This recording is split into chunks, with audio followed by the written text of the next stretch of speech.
Hello and welcome to the first ever UK Creative Week powered by Adobe. I'm David McClelland, journalist, broadcaster and probably like many of you, a user of Adobe products, and I'm going to be your host for this week's live shows. It's just gone midday on Monday the 9th of July and we're live in the studio covering every aspect of the creative industry with help from creative experts, Adobe evangelists and importantly everyone out there who uses cutting-edge technology, and that means you. We'll also be looking at the changes and challenges you face as the economy struggles and how Adobe's Creative Suite 6 and Creative Cloud can help you to keep ahead of the pack by maximising your productivity and creativity. We'll be examining the latest trends, the hottest issues and the coolest technology around with creative challenges, exclusive interviews, demonstrations and insights from those in the know. And we want to hear from you. So to have your say, join in the conversation on Twitter. The hashtag is Creative Week UK, and we also have a live studio audience here today, plus some roving microphones, so everyone here can join in the debate too.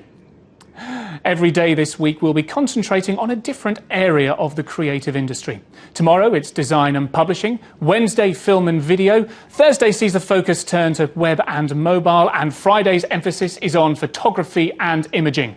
But today, to help set the scene for the rest of the week, we're going to take in an overview of the creative industry.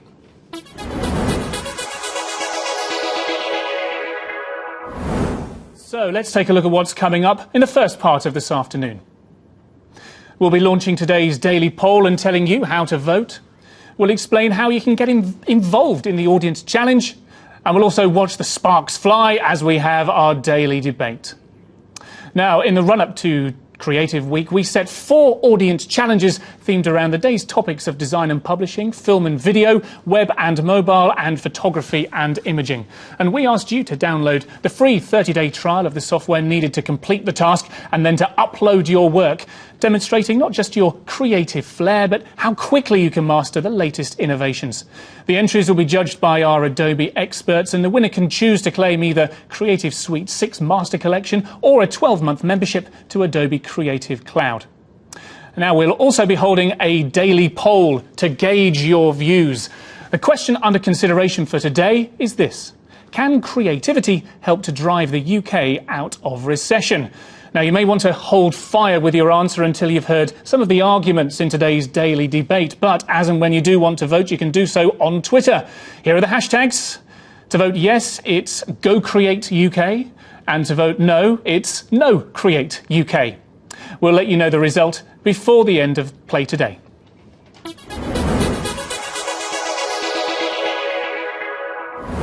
Now, every day this week at around about the same time, we'll be hosting a live and almost certainly lively debate.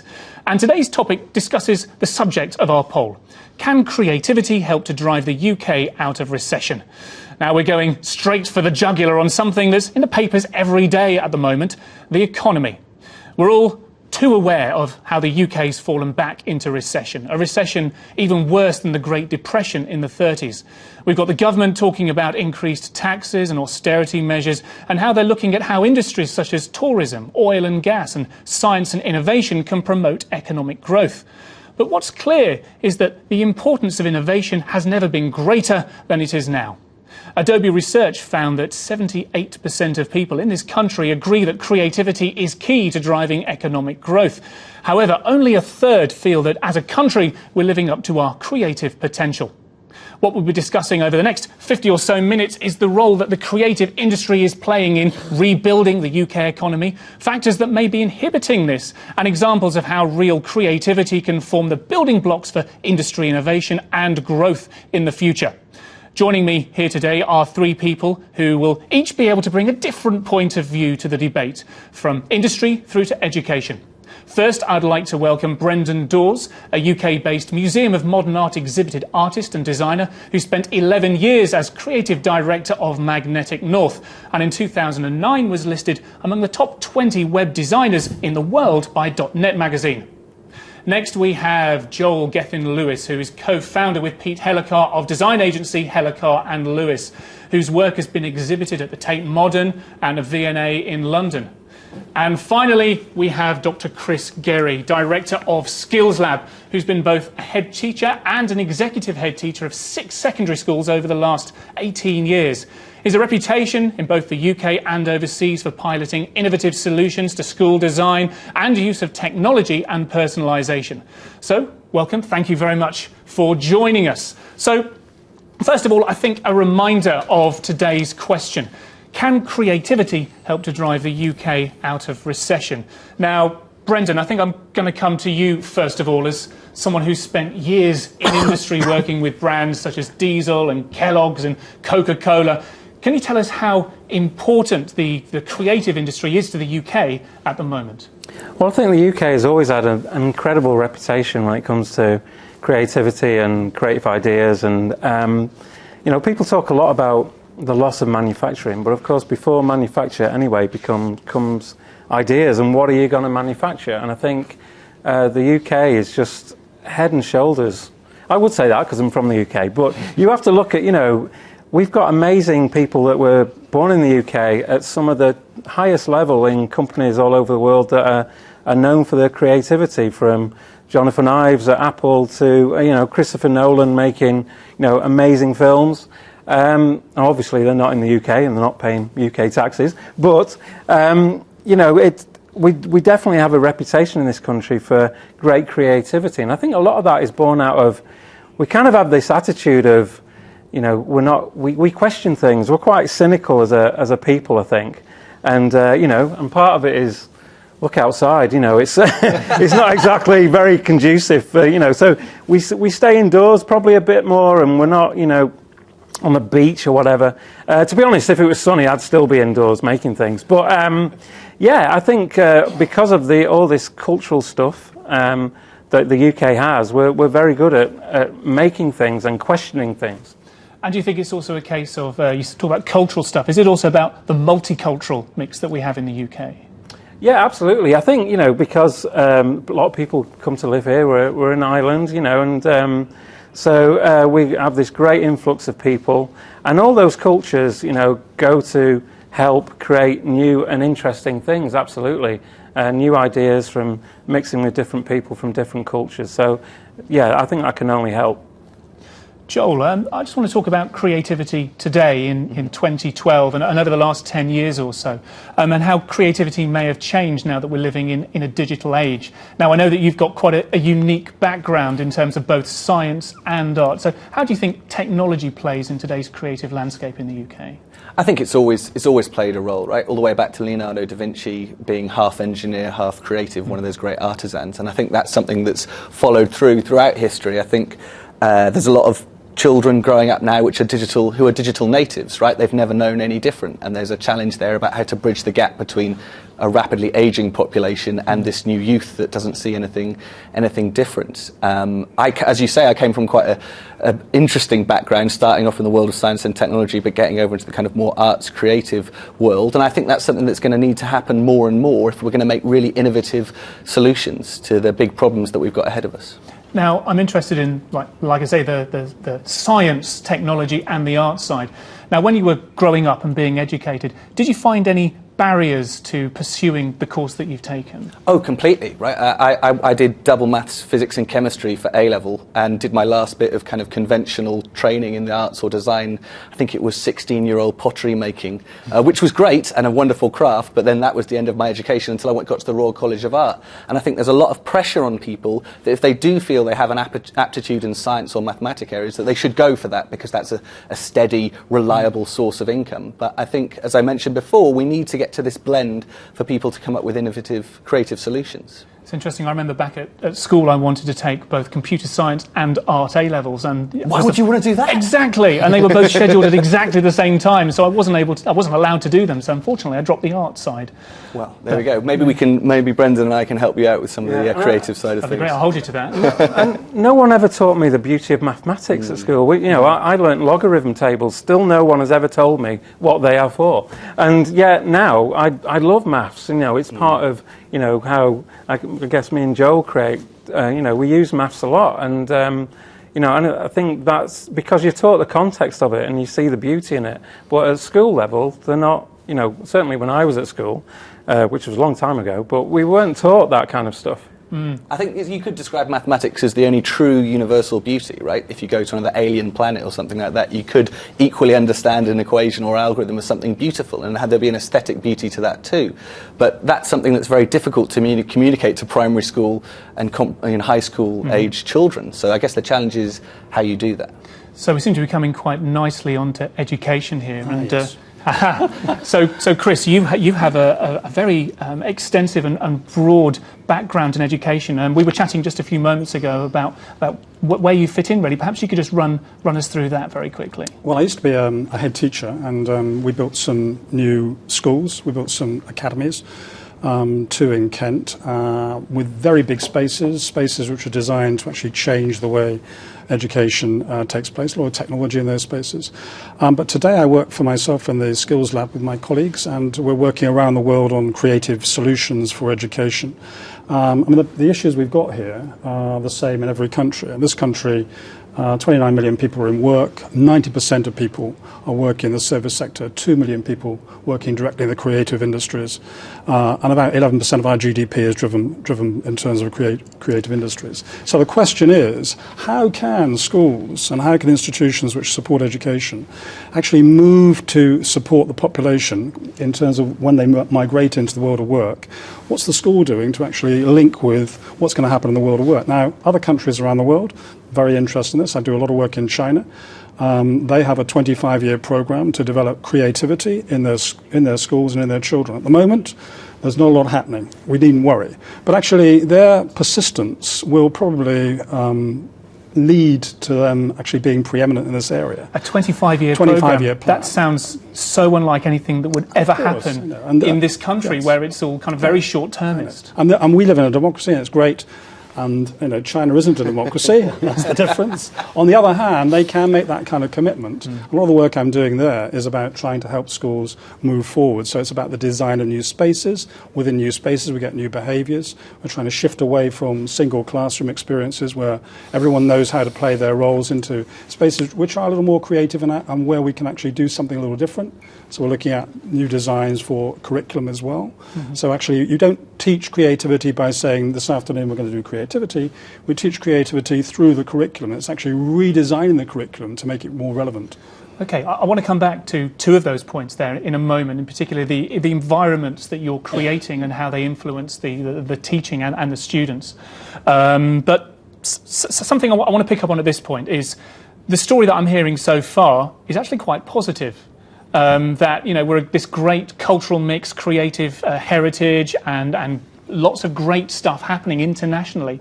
So, to what extent is the creative industry, if indeed at all, broken in the UK at the moment? Well, I try to be very positive. Usually with these kind of debates, particularly in England, it can be like a funeral. But I think, from my point of view, I want to be very positive, and I think, these are amazing times to be making things. Never had, the technology works now pretty much. Though don't try and stream Spotify on a train, that's still rubbish. But, it's those kind of things, I don't really want a hoverboard, I just want music streaming that works. But, generally technology works, and so we have all these tools, we have all access to these amazing toys and tools that we can use. And I think the downside that I've experienced is if you're trying to make a physical product, you don't have there's no startup culture from a funding point of view like there is in the Bay Area, in San Francisco, or wherever, or New York. There just isn't. Banks aren't interested. They're not in the business of risk. As I was told by one of the bank managers, which was great. Ironic as well. Yeah, ironic, yeah. And so that's quite disheartening. And I think, the differences in the States, there's much more, let's just make stuff and see where it goes, and here's a load of money, and here's $1 billion for that photo thing you made, and it hasn't made any money, mate. Yeah, who cares? So it's, but over here, that isn't, we don't have that. And I think I kind of miss that. But you have to, but then again, constraints are good, and you kind of, you work within those constraints, and it actually, I think, makes you a bit tougher. and and probably makes you, you make in spite of all that. So it doesn't put you off.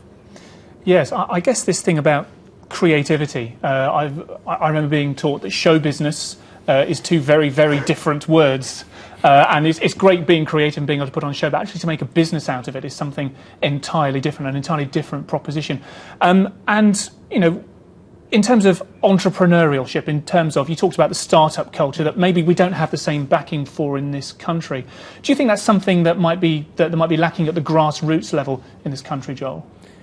I think it is. I think there isn't that same huge amount of cash floating around looking for a place to live that there is on the west coast of the States.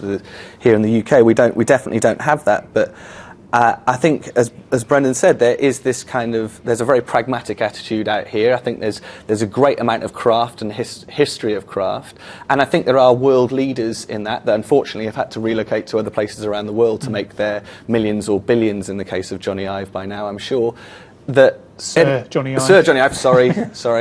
And it's sad, but at the same time, it does make you stronger. But then, I've never gone down the conventional entrepreneurial route of trying to get loans or do any of those conventional things because I didn't have any business training of any kind or whatever. I did have this bootstrap attitude of just, well, let's make it. And one of the great things about digital tools is it lets you do that in an incredibly streamlined way. And that's been a great thing for my business, is that I've managed to have a very, very small business that can scale up and down when it needs to. Mm-hmm. And I think that's the flexibility and pragmatism that emerges out of the UK, and we should shelter that and encourage that. In terms of, again, coming back to this cultural thing around entrepreneurship, and we talked about the differences perhaps between some of the creative and digital areas in the States, where it almost seems as though failing is a badge of honour, and until you've failed 4 or 5 times, then you're not actually going to be successful. Whereas in the UK, there's almost a fear of failure, it seems. Do you find that to be true, Brent? Yeah, I think there's it was interesting in the survey that the report that Adobe did was, people have this fear of, being creative, and they don't feel they're fulfilling their potential, and it's because of that fear of failure. But you have to. I think it is more prevalent in the UK, but that's kind of a business thing. You're not allowed to fail within businesses and stuff like that. It's seen as a bad thing, and failure is part of the process. But lots of failure and never having success is also a bad thing. So if you're just failing all the time, that's not good. You're not going to you're going to be turfed out your house. So you do need you want to get to a point of success at some point.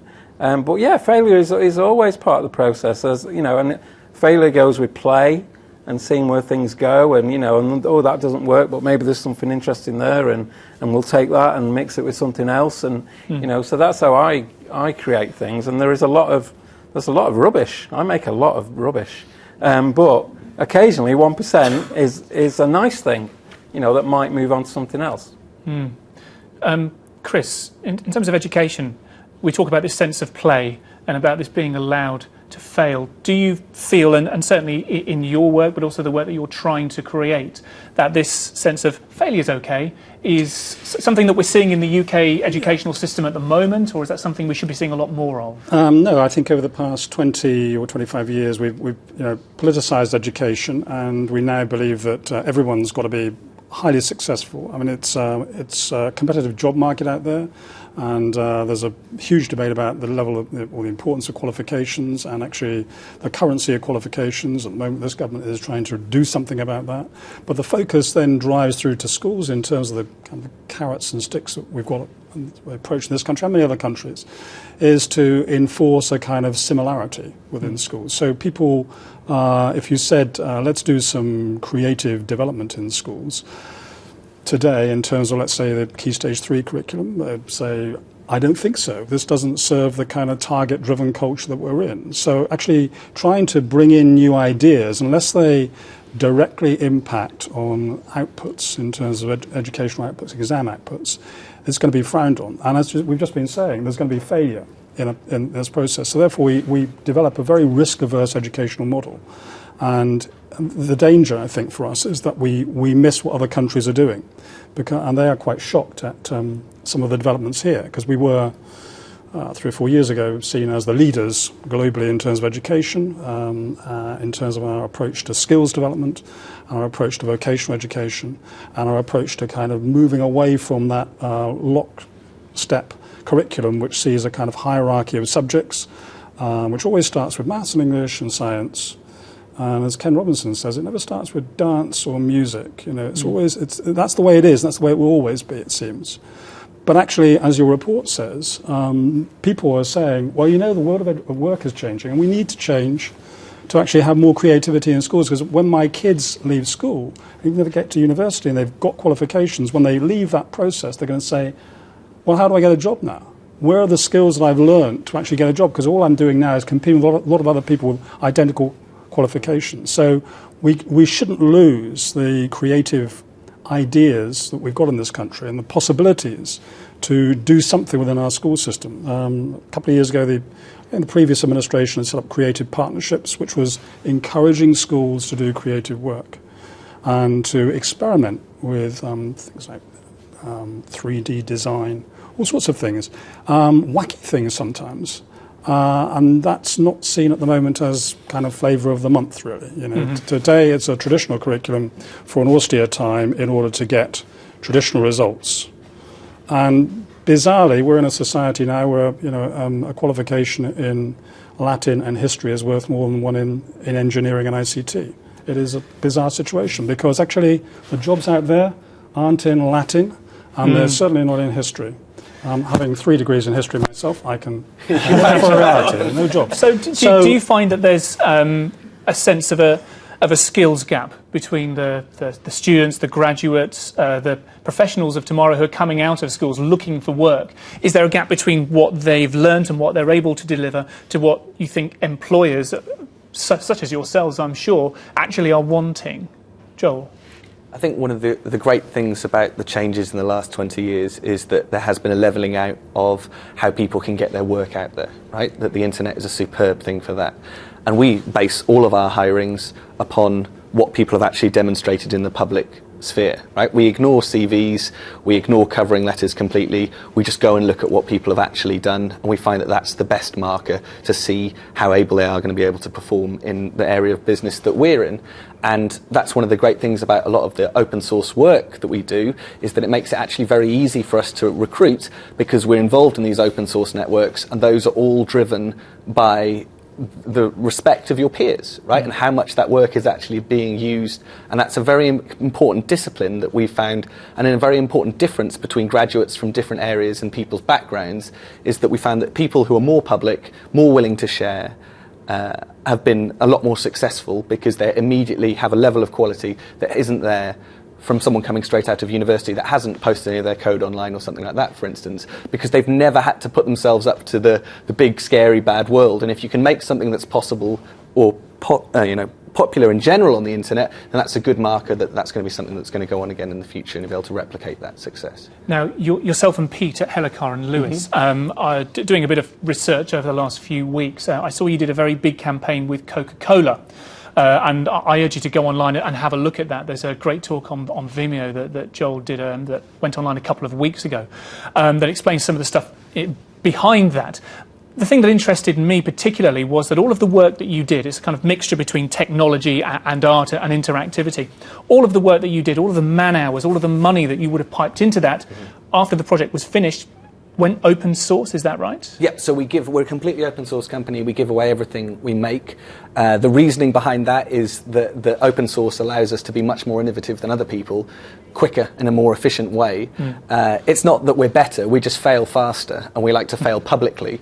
And that's, yeah, well, it's true. It's a good way of doing it, because you find results very quickly that way, because there's no lying, there's no hiding behind the barrier of, oh well, this is commercially sensitive work, we can't show it to anyone. I was going to say, do the clients that you work with kind of raise an eyebrow when they see that you're going to put all of the work that is essentially, well, is it theirs or is it still yours after you've delivered it? How does that bit work? Well, it was driven by a frustration of working at the previous company I worked for and seeing a lot of work being developed and then just locked away in a silo somewhere inside a business that could have been very useful in a whole bunch of other areas.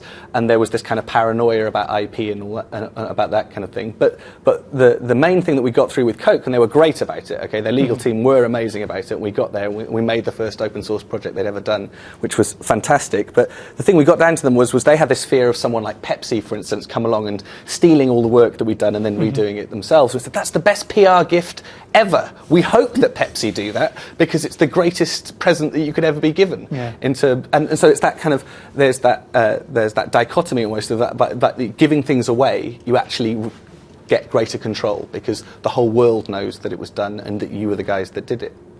Very refreshing point of view. I'm not sure if it's one that maybe a lot of people agree with but don't necessarily see out in the wild yet. Brendan, just coming back to the people that maybe you hire or that you work with again, do you find that there is a gap between how you would like people to be tooled up and skilled up in terms of mentally how they operate as well? And if so, then how do you recruit them? Do you go on portfolio as well, the same as Joel? Yeah, I've never employed anyone off a CV, ever. So don't waste your time doing CVs. CVs are just things to shove in an envelope because society says you have to do them. Maybe obviously that's not true for certain industries, but certainly, every creative I know, they've never looked at a CV, and it's always about their online portfolio. And conversely, if they don't have anything online, that's a bit weird. So yeah, I get annoyed when I see box tickers.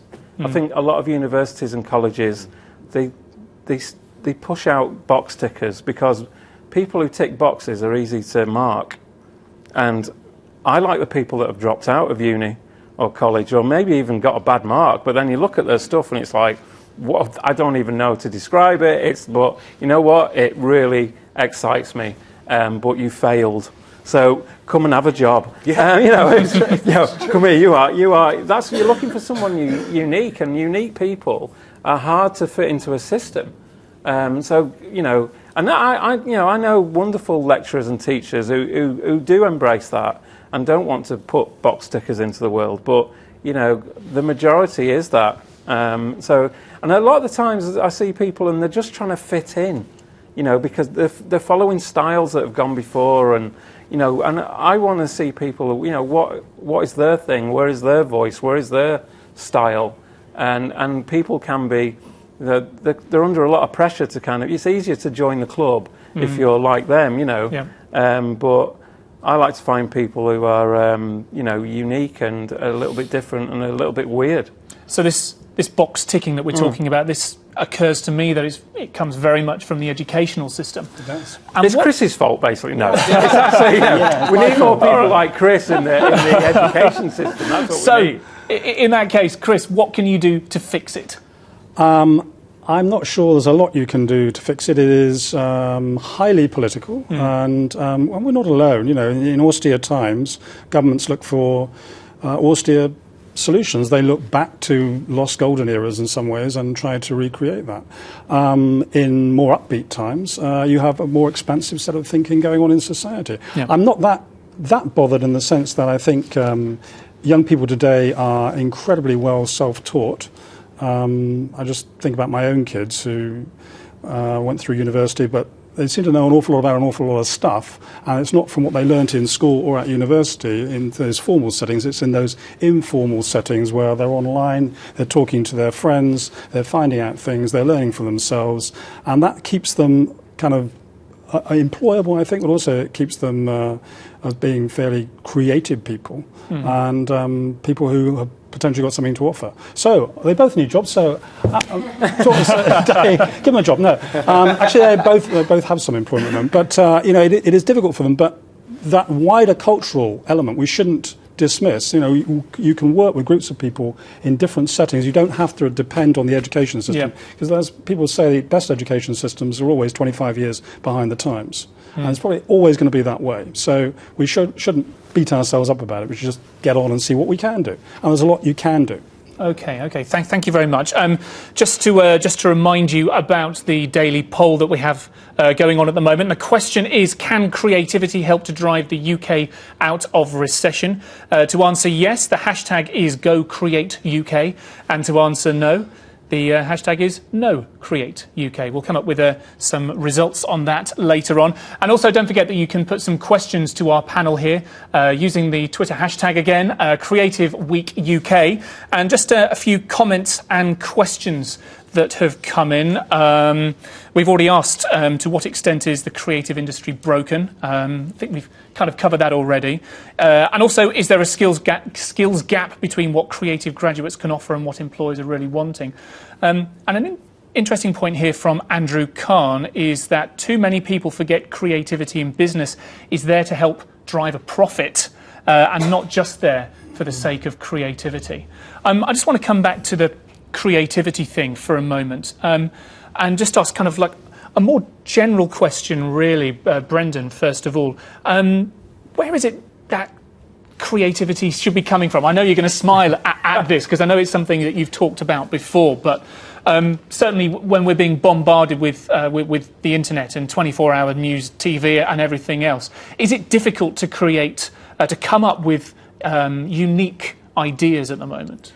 Well, it's not always about innovation. That's the kind of a misnomer, really. If you look at, I don't know, the iPod, when that came out, it wasn't the first hard disk-based MP3 player. But it was beautifully designed and had a little bit of innovation on the wheel, and and clever marketing. It looked amazing, and the rest is history. So, but it wasn't necessarily innovative. It wasn't the first. But also, I love a good bit of naivety. I think there's a lot to be said for being naive to some extent. I love Bree Pretis, one of the founders of MakerBot. He's the 3D printer. He said that if they had been engineers, they would never have attempted to make a open source 3D printer. And because they didn't know what they were doing, they just thought, well, we can do it, and there's kind of a bit, you're a little bit arrogant, and, arrogance, a bit of naivety, just going for it, just, and it's fun. So that's where, I think the creativity comes from, if it comes from anywhere. And, a lot of it is an iterative process, and you're putting all these ideas into your head, but I love to forget about them as well. Because we're all influenced by the things we see. But what happens then, I think, is it's good to forget about them, because then they go all fuzzy, and then they create this new thing that has got little bits of what you've seen, but it's kind of different. And I think that's a good process. Well, that process kind of works for me. So maybe I just steal things and then forget who I've stolen them from. Probably. But, so yeah, that's kind of, that creative process kind of works for me. Joel, what's yours? Your approach to creativity? Ignore the web completely. Right. Don't go on websites or any of these other sites where there's trends or anything else like that. Hunt out obscure books that no one else has probably got access to or even able to order online, and get into those, because then it gives you a unique perspective on things. I'm reading through the history of Indian myths and legends at the moment, and it's just the most dense, fabulous stories, creative tales that have survived millennia, and those are the best, most inspirational things I find. I think the thing that I found growing up is a lot of time I was told not to look at things, or that was just a waste of time or a hobby or something like that, but it turns out that those are the most interesting things and the things you can actually make a business out of. So my business partner, Pete Hellicar, had a terrible time at school, education system, a complete disaster, was really into skateboarding the whole time, and then had the crazy idea at 17, because he couldn't get skateboards he wanted, to set up a skateboard company. And he did the first UK independent skate company, and there were lots of other people who were thinking the same way. So I guess it's that it's very hard for adults to look at young people and see the new things they're experiencing, because it's in a completely new context. But I think it's trying to shelter those things and allow them to blossom outwards. I'm interested in the relationship that you and have, Pete, in as much as how much you bounce off of each other, and whether you find that in order to kind of help creativeness and to build a business out of it, whether having a business partner or a collaboration is actually essential or at least a big benefit. It made such a difference to me. It was the best piece of advice I was ever given. John Harris, the guy who made We Feel Fine and a bunch of other lovely internet projects, gave me the piece of advice that I should find a creative partner, someone else to bounce off, and that made all the difference. And I feel like there have been a few stages like that in my life where I've been given advice by mentors or other people, and that's made the biggest difference, bigger than 3 years undergraduate and 2 years at the master's level. And I feel like that's one of the things that is really important to creativity, is having people supporting you along the way who don't necessarily have to understand what you're doing either, just to give you that little bit of support and a push in that direction. And I realised how lucky I was to have that growing up. And does Pete get stuck into the coding and you do the creative stuff, or do you have your own roles in that relationship? I do a lot more of the coding, he does a lot more of the art direction stuff, but we're both arrogant enough to point out the mistakes in the other people's work so that you kind of get a good feedback loop going there. Brendan, what's your attitude towards collaboration and how important that is to the creative process? I hate most people and don't want to talk to them. No, I've worked in teams, a company of 30 people, and it's and it's wonderful because you're bouncing ideas off each other, and also they're challenging your ideas, because creativity or creating things is an egotistical act, and you can get above your station, and you need people around you to tell you you're wrong, or that's rubbish, or and equally or there's something in that. So it's great to bounce ideas off people. These days I'm working on my own a lot more, because I think people are probably sick of me. But what's nice is that I have a great pool of people that I can bounce ideas off, or go and meet someone for a coffee and talk about some stuff, and ideas come from that. So I think it's very hard to create in a vacuum. It's quite difficult. So I agree with Joel that if you're kind of struggling to make stuff and you're on your own, you need to get out there, and you can share, online as well. It's not just about physically meeting people, on forums, a lot of the open source community especially is so friendly and welcoming, it's, and that's how I learned to program and code, so that it's not just about physically meeting people, it's of course online and virtual and all that. I'm very interested in how online and the ability to share our art and collaborate, and obviously the technological aspect of that is changing the creative industry at the moment. But I just want to come back to a couple of tweets that we've had coming in from our audience at home. Remember, Creative Week UK is the hashtag to join in the conversation. We have a question here, a comment first of all, that the UK should be opening their eyes and investing in startups, which kind of mirrors some of the comments here. And we also have a question, I'm afraid I don't know who it's from, but we've got a question for the whole panel, and it's this. Should students be warned of the saturation of the creative industries, and that there will be far more graduates than that there will ever be jobs? I think they'd know that, surely, if they've got any ounce of sense whatsoever. They must know that they're going into an incredibly oversaturated thing, but that shouldn't make any difference. It means there'll be lots of people to collaborate with, right? That'll be fantastic. Startups all over the place. I always felt that my career's advice was next to useless anyway, and so I think you've just got to pick something that you love, or at least you're interested in. That's always been my best approach, is just find the thing that caught my attention and not worry too much about the big picture. I think there's this temptation all the time to think that I have to plan my entire life out and I have to think of every possible aspect, and I've never known what I've wanted to do. I was very jealous of my sister, who she wanted to be a doctor her entire life, and now that's what she's doing, but I never had that. And I think of a lot of other people have had that as well, and they somehow feel ashamed that they don't know the direction they want to go in. Well, newsflash, you're never going to know. Find something that occupies you, at least it seems interesting for now, and go from there. Is that where you're at right now? Yeah, I've got no idea what I actually want to do when I grow up. I hope I never do. I think because that would be kind of the end, right? If you knew that's what I want to do, well, it's meaningless. I think David Deutsch has said a lot of very interesting things about this in his recent book, The Beginning of Infinity, on a societal level, but also on a kind of universal level as well. Brendan, have you grown up yet? No, absolutely not.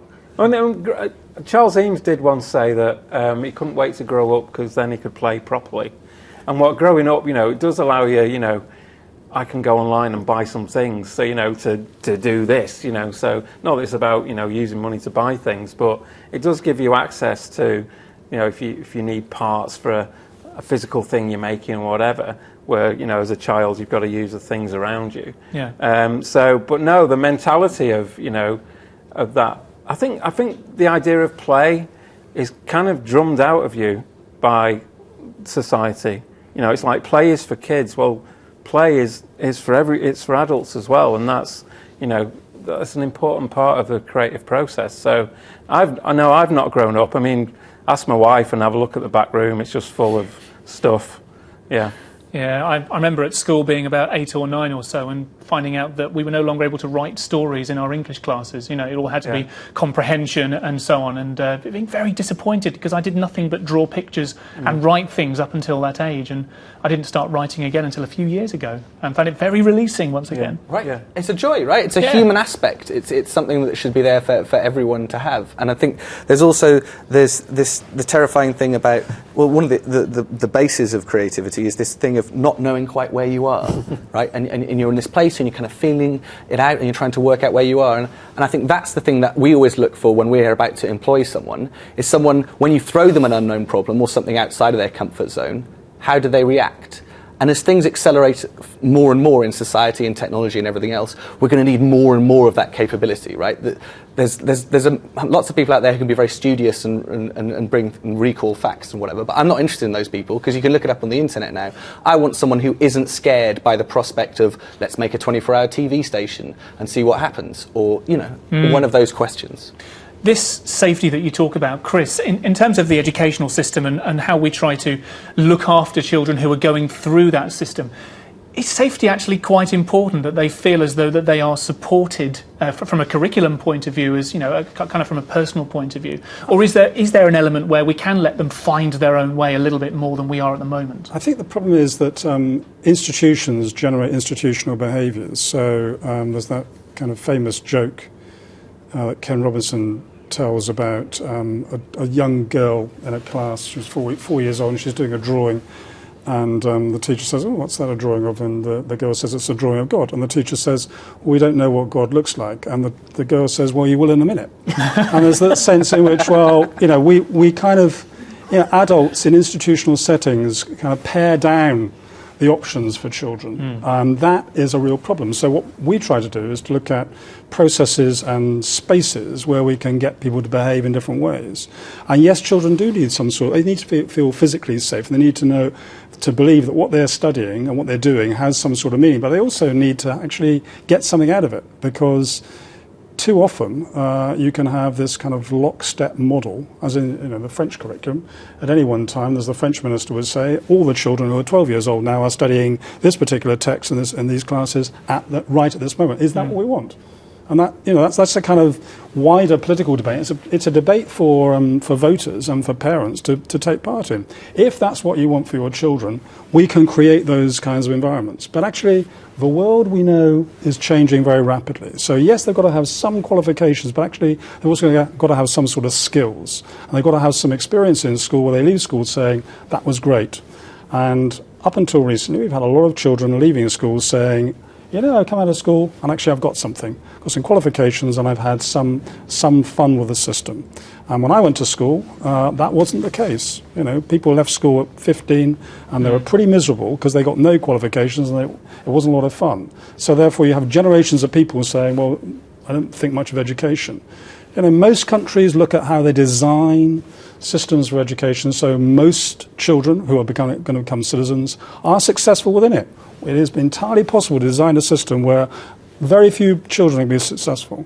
And I think we need to kind of steer away from that model and think about what works best, free some time up within the curriculum to say, how can we do something which is different, look at ways in which we can integrate into the curriculum skills-driven approaches, which is about, you know, children doing things. What do children really love in school? They love the act of creation in technology or in art or in ICT, sometimes.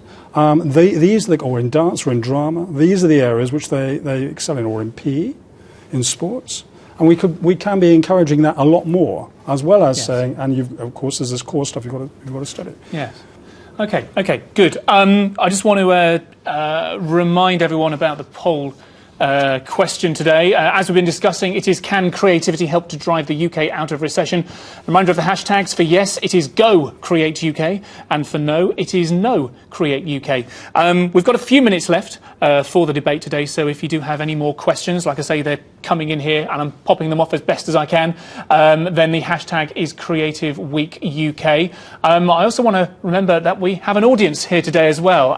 Does anybody in the audience have any questions for our panellists, please? Yes, we do. Ladies first. Okay, microphone's being passed down.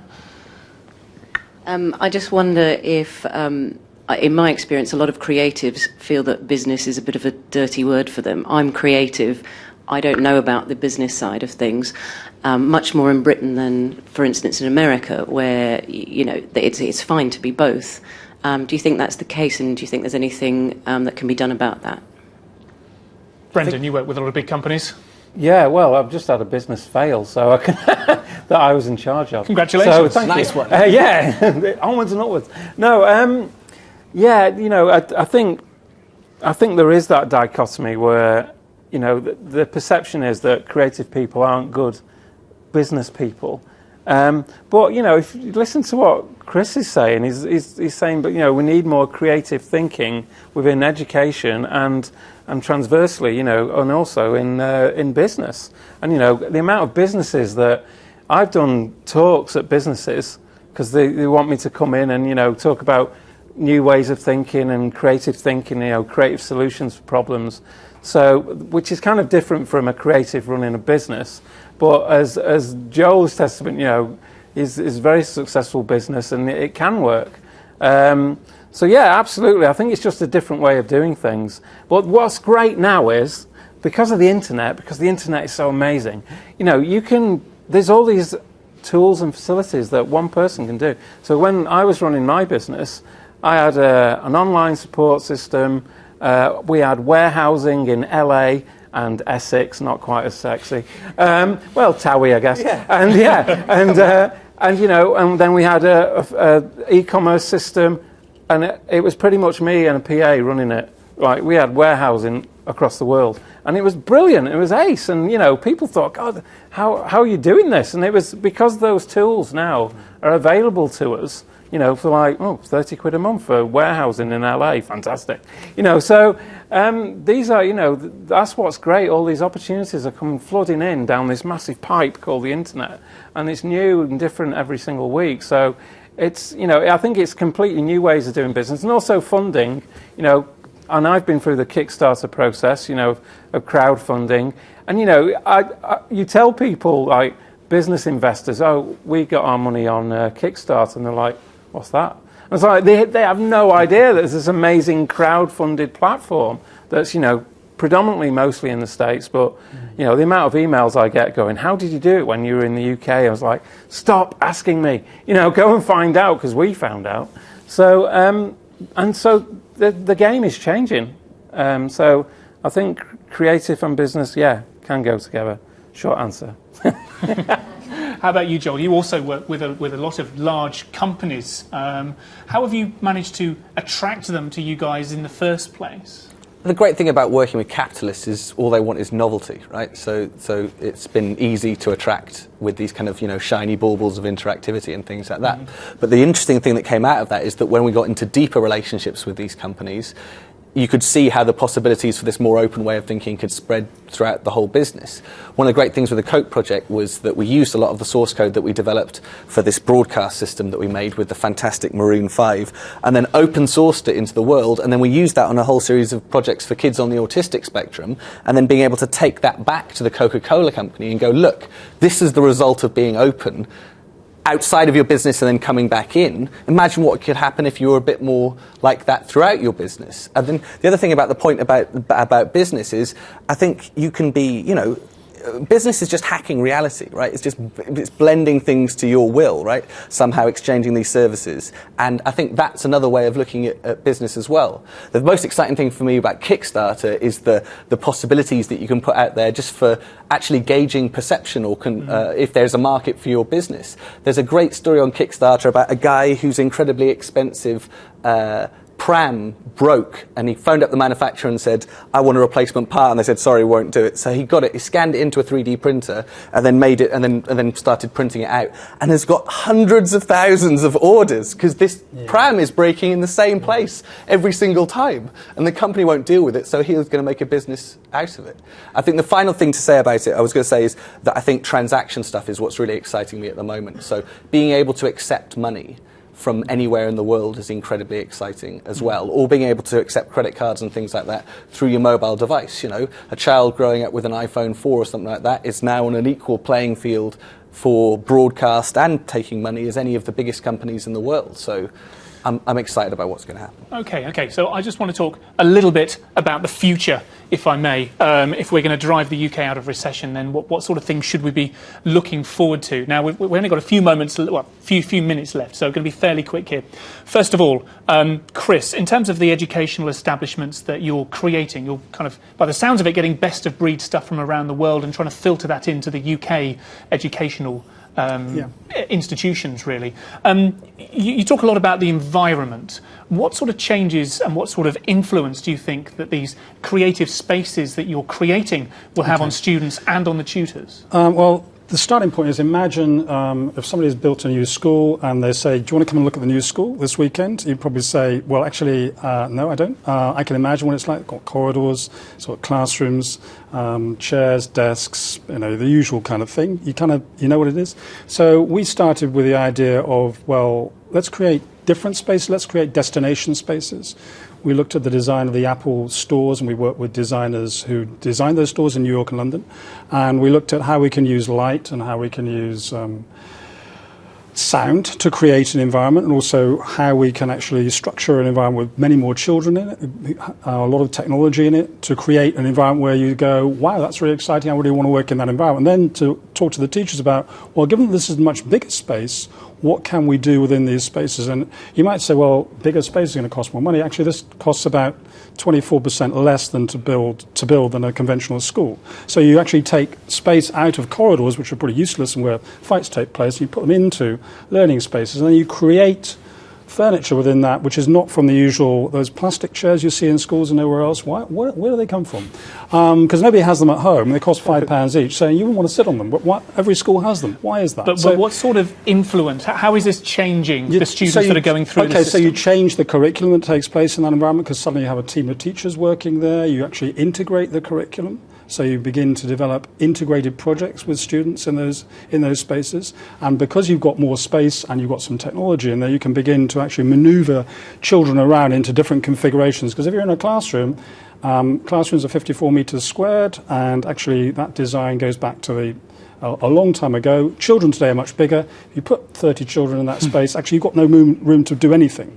So you actually need to create some spaces where you can do something, and create some spaces where people can actually talk to the audience, have an audience effect. So we have things called banana seating, where people sit on this particular type of seating and they create an audience, and you can actually, as a student, you can talk to them, as a teacher you can talk to them, you can show stuff on the screens, you can use modern technology. Okay. So the spaces change things, but beyond that, it's actually working with teachers to change the way they work. So we've got an ethnographic project with anthropologists, where we're working with teachers to understand who are the students in school. If you talk to most schools about who are the students, schools say 1,000 kids, they're 11 to 18, some bright and some less so, and some with SEN.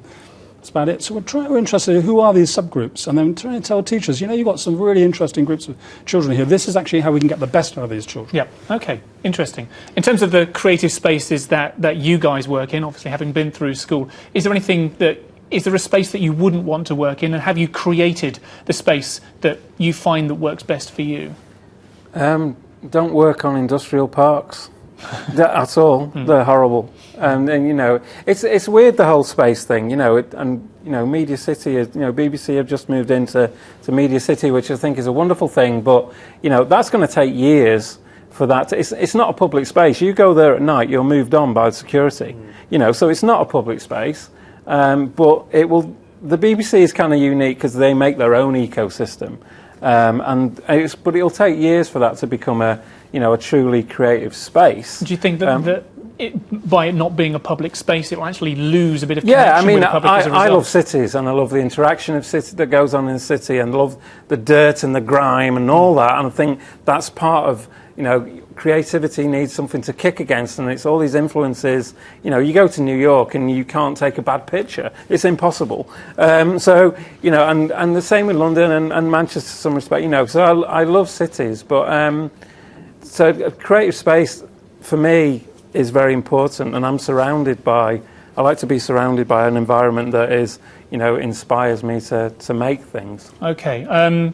Final question, I think, and I'm going to put it to all of you, really. Again, thinking about the future, and you mentioned 3D printing a moment ago, and I know that both of you guys are involved very much in interface and user interaction as well. The big growth areas, you think, in terms of the UK creative industry, am I right in thinking that 3D printing could completely change how creativity works, that you can send stuff to someone working remotely and they can create this and they can build their own things without having to go through lengthy prototyping stuff? And then in terms of how people interact with stuff as well, Joel, I know you've done a lot in this area. 3D printing is so exciting for me because it lets us get back our massive loss of manufacturing base in a very easy and direct, simple way, and it also breaks the kind of homogeny of commercial spaces having to be exclusively in areas and then living areas having to be separate, right? You go back to a much more artisanal kind of thing where people are making things in their home, using them and sharing them with their peers. There's such massive possibilities there, and I think that really is going to be a game changer because it's going to be terrifying. Okay, I think the main thing that needs to be sorted out in all these cases is the legal framework moving forward, and I think that's the big thing that the UK has a massive opportunity to do, to make a bold statement to the world about what we're doing about IP, patent and all those kind of laws, because it seems completely non-functional to me at the moment, and someone needs to make a big change with it. Do you think it could be as disruptive as the internet has been to publishing, for example? Enormously, even more so. And it seems to me that there's two competing major lobbying factions, which is the pharmaceutical industry and the media industry, and they're both in opposite directions, right? The pharmaceutical industry realises that everything has to be open now in order for their businesses to be viable in any way and able to make new drugs, and the media industry is going in completely the opposite direction out of paranoia, fear and ignorance. And they've both got big lobbying pockets, but at the moment it looks like the media industry is winning, unfortunately. Brendan, are you going to be working with 3D printing very quickly? Yeah, so it's one of, I have a blog, Everything I Make with my makerbot.com, and I've been running that for a year, so I've owned a 3D printer since December 2010, so I do a lot. I've made a lot of rabbits. But I try and make useful things as well. But I think rabbits are useful. And it's incredibly exciting. Who knows? And from Amazon, are you going to be downloading a thing and it appears in your kitchen? That's like science fiction, but it's not. And you've also got to think. Printing electronics as well, and that's all coming. Sorry to interrupt you, but I'm afraid we're going to have to call it a day there for now. On behalf of everybody, I'd like to ask you all to give a big round of applause to Brendan Dawes, Joel Gethin Lewis, and Dr. Chris Gerry.